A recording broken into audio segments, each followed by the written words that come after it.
Is it okay to cry during your job interview? What is your edge versus the other applicants? These are just some of the questions that you sent in, and those are things that we are going to answer today.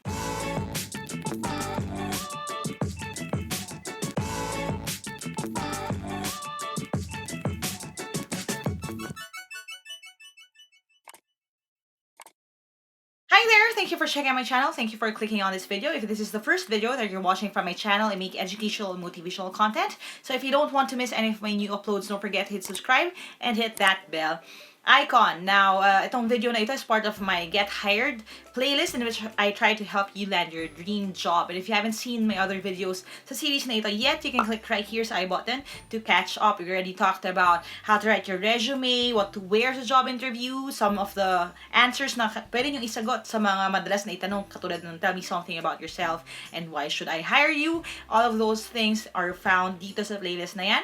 So if you haven't seen those yet, you can pause this video, watch those first, and then come back for this. Now, like I said sa intro kanina, there are a bunch of interesting questions na natanggap ko and iisa-isahin natin sila ngayon. So, first and foremost, I just want to thank all of you guys who sent in your questions.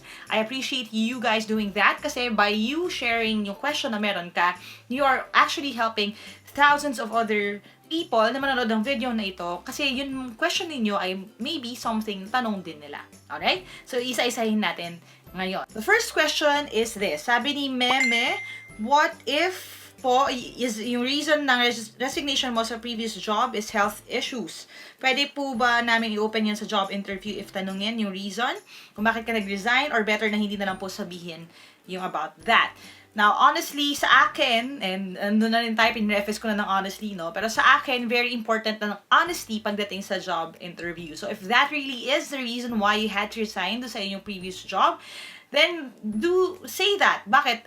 Mas maganda naman yung reason kaysa nang warakot ka or sa pinalayas ka sa company.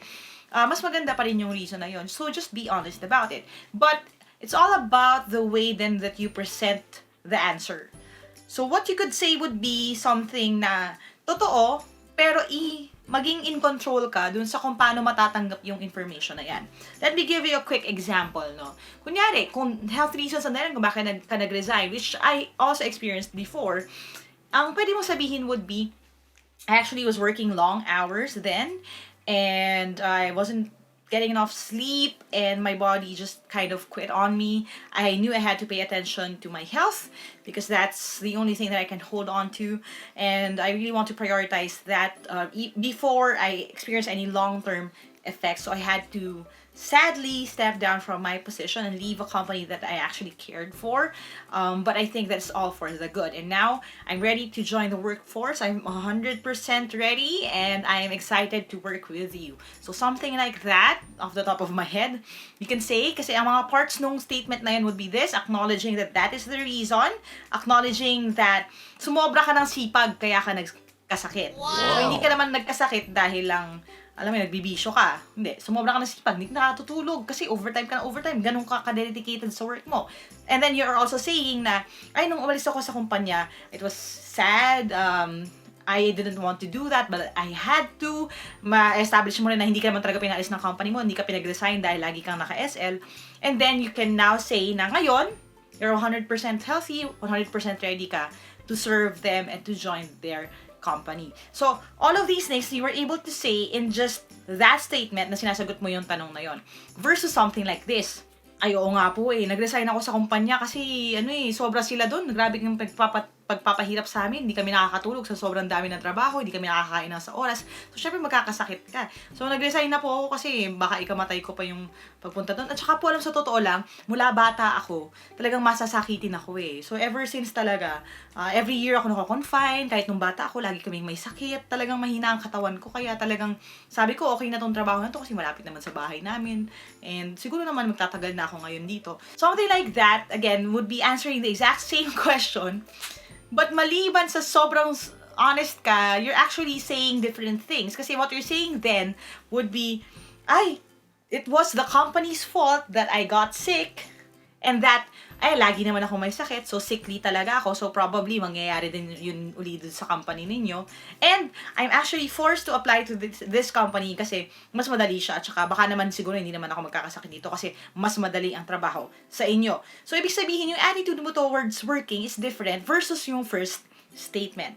Okay? So, again, just be in control dun sa sasabihin, paano siya i-explain. It will do you well na kung yun talaga ang dahilan kung bakit ka nag-resign sa dati mong company is that you come prepared with your answer just in case yun ang itatanong sa inyo. So, i-create mo na yun. Yung ano ba yung dahilan, hindi naman dahil pinabayaan ka ng company per se, no? Na ready ka na, magaling ka na ngayon, handa ka nang magtrabaho uli, and natutunan mo from that you have to prioritize your health, so you started going to the gym, you started eating healthier, and now you're even better than you were before. So, all of these things, makikita, okay, disiplinado tong taong to, maingat din naman sa katawan, makakatipid kami pagdating sa expenses. So, yung mga ganong bagay na yun, nagiging positive yung isang bagay na supposedly negative for you.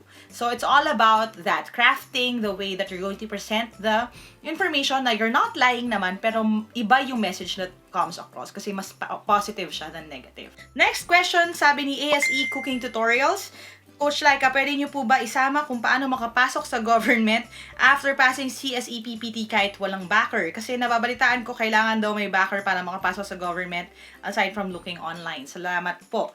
Now, dito na papasok yung, again, reality check to. This is me speaking plainly from what I observed, what I heard in my life, and with both my parents being career government employees, no?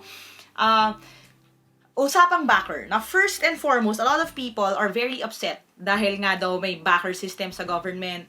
Mahirap makapasok kasi may mga nakaabang na doon sa posisyon and everything like that. But dito papasok kasi yung civil service exam.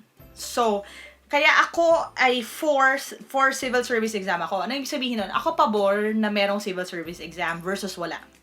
Kasi yun na yung pagkakataon ng mga tao na walang backer na makapasok sa gobyerno. Kasi kung kunyari sa local government ninyo, may bata si mayor, may bata si kapitan. Pero kung hindi siya eligible, there's no way na makakuha siya ng regular na position. So, doon na papasok yung opportunity for someone like you na wala kang backer, pero qualified ka, masipag ka, pasado ka ng civil service exam. So, lamang ka pa rin sa kanya. Kasi wala tayong magagawa. Bagsak siya sa civil service. So, yun talaga yung magiging kalakaran nun. So, it opens doors for people na walang kakilala sa government. Now, eto rin ang sasabihin ko, hindi lang naman kasi sa government may backer. And ayokong isi-sensationalize yung pagiging dramatic ng ibang tao. I get upset. And again, real talk to. I get upset pag may nakikita akong mga posts, lalo na on Facebook or online na nagsasabi na, ay, wala namang silbi yung civil service ninyo kasi backer system naman din yan. I get upset kasi as if naman sa government lang nangyayari yun. Kahit sa kumpanya naman talaga, may backer system. In a lot of private companies actually, referral system lang ang tawag doon. Pero kung hindi ka ni-refer ng someone that they already know or someone that's already part of their company, you wouldn't even have your resume doon sa HRD. So, ibig sabihin, it really does exist. Wala tayong magagawa doon. And kung i-blame natin yung lack of success natin sa paghahanap ng trabaho dahil sa isang sistema na nandyan at hindi natin kayang baguhin, wala tayong magagawa eh. Parang actually, excuse lang din siya for you to be upset, for you to be tamad. Parang ayoko na mag-apply kasi lagi naman nadadali naman ako ng backer. Pero ang thing kasi is that you have to be patient, you have to be relentless. And I'm going to tell you this coming from my perspective. Again, SSS ang both parents ko, career government employees sila. And I've seen people na kumaga, namana yung pagiging government employee. So, may mga kababata kami dito sa SSS Housing na pumapasok na sa SSS ngayon. Pero ang masasabi ko sa inyo would be, kahit naman sila, pumipila din. And kahit kami, kung gusto kong pumasok sa government, pipila din naman ako. Ipapasok ko rin yung resume ko. Maghihintay din ako ng matagal for an opportunity to get into that company. And kahit nasabihin na natin, top-notcher ako, may credentials ako, may experience ako, hindi rin yun assurance na magkakaroon ako ng regular position right away. So, it really is based on you and your journey. Marami sa kanila nag-apply 6 months din bago natawagan, 6 months bago na pa-exam. All of these things, lahat naman naranasan ng bawat isa. But the thing is kasi, when you have a dream, you have to be relentless in the pursuit. Ibig sabihin, kahit na masaraduhan ka ng pinto ngayon, try ka uli next year. Follow up mo yung papel mo. Ay, kamusta po yung resume ko? Na-submit ko a few months ago. Meron na po bang update? All of these things you can work on. Kasi nga, eligible ka, may karapatan ka naman na mag-apply. So, here's the thing. Yung backer system, sadly, it exists. But the thing is, hindi yan ang main na determinant sa kung ma-hire ko hindi. Kasi I've seen it then happen so many times before na may mga tao na dahil sobrang qualified sila, nauunahan talaga nila yung iba. Kasi nga, on paper, CPA ka, licensed ka, meron kang civil service na eligibility, talaga malalabangan mo sila. Pero hindi yun mangyayari kung magmumukmuk ka lang at magiging keyboard warrior ka lang, magta-type ng Facebook dahil na dali ka ng backer system one time. So, apply ng apply, be patient, pero realistically speaking, honestly, pagdating sa government offices, medyo matagal ang processing time pa nag-a-apply ka. And I know a lot of the government employees na current ngayon, comment nyo na lang sa baba yung mga experience niyo. Kayo ba ay tinawagan agad? O naghintay kayo ng matagal? Matagal ka rin bang contractual bago ka naging regular? Lahat yan ay parte ng proseso sa government employees.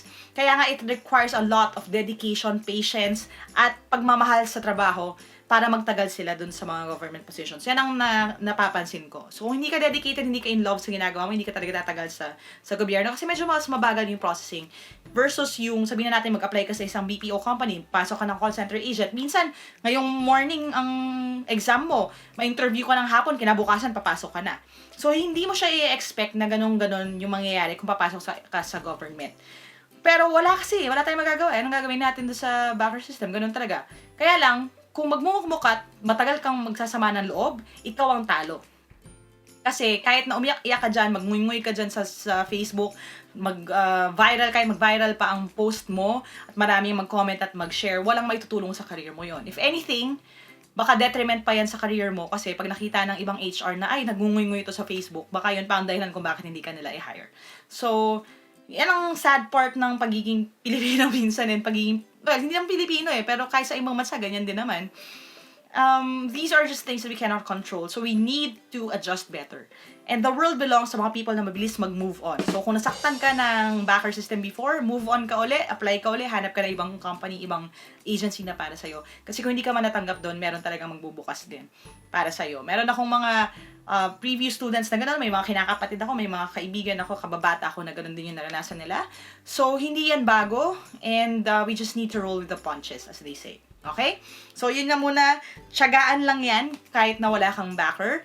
Ipasa mo ang civil service, magpasa ka ng resume, mag-apply ka sa lahat ng pwede mong applyan. That way, bukas yung mga opportunities for you. Kasi naranasan ko na rin yan, may nagkwento sa akin kababata ko, nag-apply siya sa halos lahat. Wala halos tumawag sa kanya, tapos nung tumawag daw, sabay-sabay naman. Kasi parang after 6 months, sabay-sabay siyang tinawagan. So, ayun, apply ka na lang lahat kung saan mag-work out, then you can take your pick.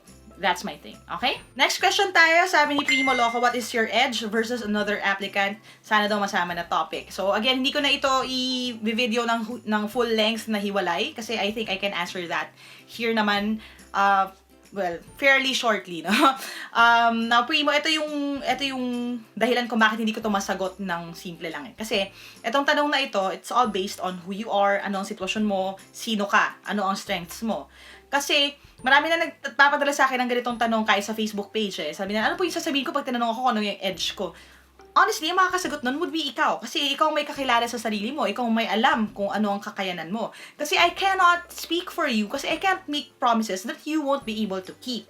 What do I mean by that? Hindi ko pwedeng sabihin sa inyo na, sabihin mo, magaling ka mag-set up ng end-to-end pagdating sa inventory. Hindi ko naman alam kung kaya mo talagang gawin yon.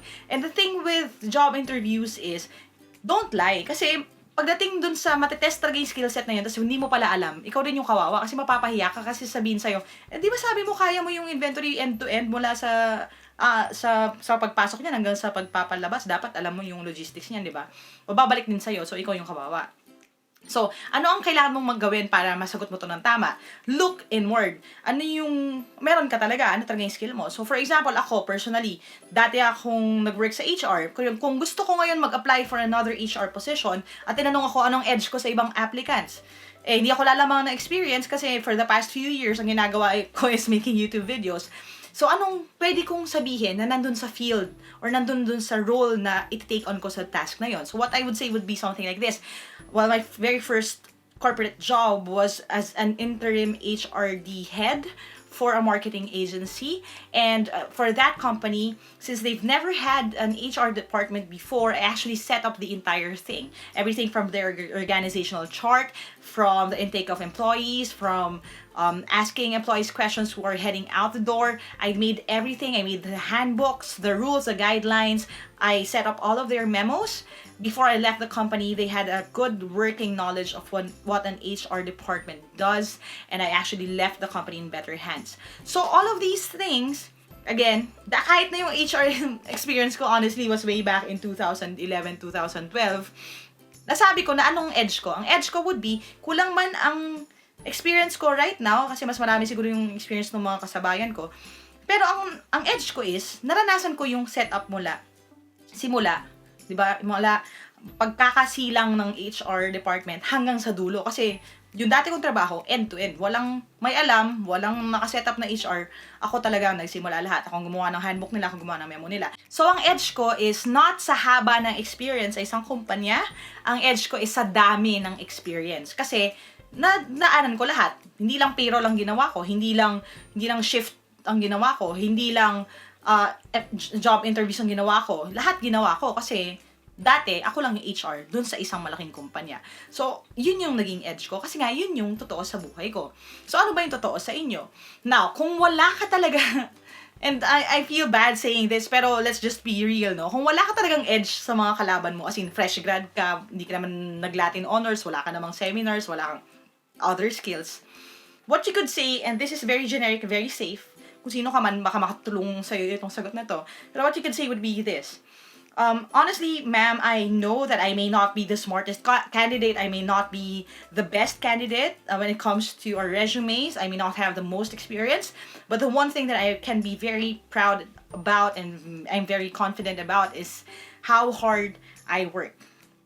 So I may not be the smartest candidate, I may not be the best, but I promise you this, I will be the hardest working employee for your company from the moment that you hire me onwards. I may not have the best capabilities, but I have the best attitude. Yun yung selling point mo. Okay? So that way, again, kung hindi ka man talagang hindi ka mas matalino sa iba, hindi ka mas magaling sa iba, pero masipag ka naman. So, yun yung pinakalusot mo. So, what is your edge? Well, attitude po. Tama yung attitude ko. Pero huwag mo sasabihin na gano'n na, I have the right attitude. Kasi, let them figure that out for themselves.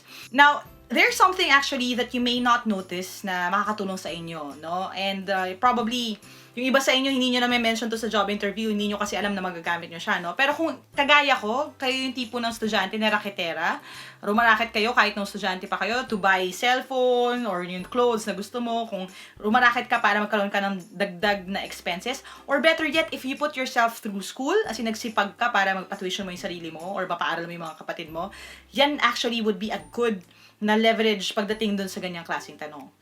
So, what you could say would be, I may not be the best, but I'm used to being the underdog. In my family, I was never the smartest, I was never the brightest. In my classes, I was never the smartest. But I know what it means to work hard. Because I've worked hard my entire life trying to catch up to people who are better than me. So, I'm not a stranger to hard work. And I'm not someone who will struggle with pride. Because I'm very used to having to fight my way throughout life. I had to put myself through school. I had to work while I was studying to make sure that I had expense money. All of these things are things that I had to do, but I didn't just cry in one corner and quit on life. Those are the things that I actually embraced because I learned a lot from those, and I will bring the same tenacity and grit when I work for you. Again, anong nangyari doon? Sinabi mo lang basically na, okay, since ako yung tao na rumaraket, dahil hindi ako kontento umuupo-upo lang pag summer, nag-crew ako sa Jollibee, nagtrabaho ako, nagbenta ako ng papel, nagbenta ako ng ganito. Eh di yun na yung edge mo. Ang edge mo is, hindi ka napapalagay, masipag ka. Okay? Pero hindi mo sinabi, I'm hardworking, na yun lang. Well, my edge is, I'm very hardworking. Kasi, hindi mo naman kung hardworking din sila. Pero by telling your story, and by going back to something that you actually experienced in life, nagkakaroon ng ngipin yung inyong sagot. Now, dito na tayo dun sa last question natin. Medyo nakakatuwa, no? Sabi ni Candy is love. Is it okay to cry during the interview? Especially when you talk about your experiences daw. Something like that. So, is it okay to cry during your job interview? Here's my thing, okay? Most of the time, it's not good for you to cry kasi crying can present itself as a sign of weakness pagdating sa job interview. Pero, there are cases na kunyari kasi sobrang affected ka talaga sa kwento mo. Kasi doon naman ang realidad eh. Talagang pinaaral mo yung sarili mo kasi wala kang choice. Or nahirapan ka kasi maybe one of your parents died while you were younger, so they had to raise the rest of your siblings. Kung talagang totoong-totoo siya sa'yo, hindi mo mapigilan, sometimes it'll happen. Pero you can actually have a way na umiyak ka nang hindi naman na parang humahagulgul ka, parang ngayon ka lang nakakita ng kausap na paano na-meet mo si Ate Charo, no? Hindi naman ganun yung pagkakaiyak. Pero, what I do, okay, ako personally, what I do is, I preface it by saying this. I'm sorry if I get a little bit too emotional as I answer this question, but all of this is based on my own experience. And going through all of these things, I feel has made me stronger, even if I look a little bit weak by starting to cry. But this is just very real to me right now. And then you start telling your story. So kung umiyak ka man, alam na nila na, okay, sabi niya maiiyak daw siya. Medyo handa na sila. Tapos ano na nila, pag-iba na yung mood nila nun, na parang, okay, seryosong usapan to. Pero you have to read the room. And I think, comment na lang sa baba if you want me to teach that. Yung how to read the room, paano nyo papakiramdaman kung okay ba yung interview nyo, nakikinig pa ba yung tao, or anything like that. Let me know na lang kung gusto nyo i-discuss ko yun, no? Pero ako kasi I like reading the room. Ibig sabihin, titinan ko ano ba yung reaction nila, tama ba, appropriate ba for me na maging sobrang lalim pagdating sa sagot ko, o okay na yung, ano lang ba to, parang for formalities lang ba yung interview, kasi I already experienced that before. Yung parang, hindi, parang ano nila eh, I just really have to ask you this, okay lang, hired ka na, pero dadaanan lang natin to. Kasi ano na eh, na-sold na sila sa'yo earlier on. So you don't need to keep talking about yourself kung kumbaga sold na sila sa'yo eh. Kasi i-hire ka na nila eh, pag nadaldal ka pa, parang pagmamayabang na yon. So all of these things you can actually gauge. Pero kung feeling nyo or nakita nyo agad sa expression ng tao na parang ano ba to, isa na namang The Voice Kids contestant to. Alam niyo yun, yung mga reality show kasi ngayon sa Pilipinas, lahat na lang umiiyak, lahat na lang may problema sa pamilya, lahat may drama ng buhay para lang makapasok sa contest, no? Hindi naman ganun ang job interview. You just need to be really honest. So if you feel na magiging emotional ka, sabihin mo na agad, I'm sorry if I get a little bit too emotional. I'll try to control myself. Pero wag ka namang magpapanggap kasi hindi ka naman talaga iyak. Kasi ano eh, may maraming taong maganda ang pakiramdam. Lalo na kung kunyari ang kausap nyong HR eh dumadaan ng sabi natin 300 aplikante sa kanya sa isang buwan. Hindi nila bibilin yung drama mo. So depende talaga yan sa kung ano yung sitwasyon, ano yung setting at kung ano yung kwento mo. So ano ba, iwasan ang paghagulgol to the point na hindi mo na ma-explain yung sarili mo.